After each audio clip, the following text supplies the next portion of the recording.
SRMPR global ரயில்வேஸின் மகான்களின் மகா தரிசன சுற்றுலா. முன்பதிவுக்கு அழையுங்கள் 8008000800. அதிமுக பாஜக கூட்டணி முறிவுக்கு அண்ணாமலைதான் காரணம் என்று முன்னாள் அமைச்சர் SP வீரமணி குற்றம் சாட்டியிருக்கிறார். கோவையில் செய்தியாளர்களை சந்தித்த SP வீரமணி, பாஜக மாநில தலைவராக அண்ணாமலை பொறுப்பேற்ற பிறகுதான் அதிமுக பாஜக கூட்டணியில் விரிசல் ஏற்பட்டதாக கூறினார்.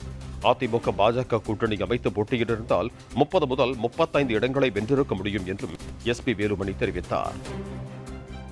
ஒரு கூட்டணி கட்சினா ஒரு இதுக்கு முன்னாடி நாங்கள் பாரதிய ஜனதா கட்சி கூட்டணி இருந்தோம். அப்போ தமிழிசை சவுந்தரராஜன் சகோதரி இருந்தாங்க, எல்முருகன் மத்திய அமைச்சர் அவங்க இருந்தாங்க.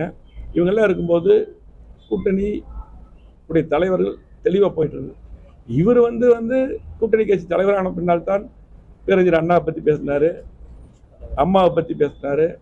இப்படி எல்லா தலைவரை பற்றி, எங்களுடைய பொதுச்செயலர் எடப்பாடியாரை பற்றி, கூட்டணி கட்சியில் கூட்டணியாகவே இருந்துட்டு ஒரு தலைவர். ஏன்னா இவர் அரசியலுக்கு கொஞ்ச நாள் தாச்சு. அப்போ இவர் இந்த மாதிரி இன்றைக்கு சூழ்நிலை, இன்றைக்கு இந்த கூட்டணி சரியில்லாமல் அந்த கூட்டணி விலகி வர்றதுக்கு அண்ணாமலை தான் காரணம். இன்னைக்கு இதே கூட்டணி இருந்தால் இன்னைக்கு 30-35 சீட்டுக்கு மேலே ஜெயிச்சிருக்கக்கூடிய வாய்ப்பு இருக்குது, நல்லா வெளிப்படையாக தெரியும். ஆனால் அதெல்லாம் பண்ணிட்டு இன்னைக்கு திரும்ப எங்களை விமர்சிக்க வேண்டிய அவசியம் கிடையாது.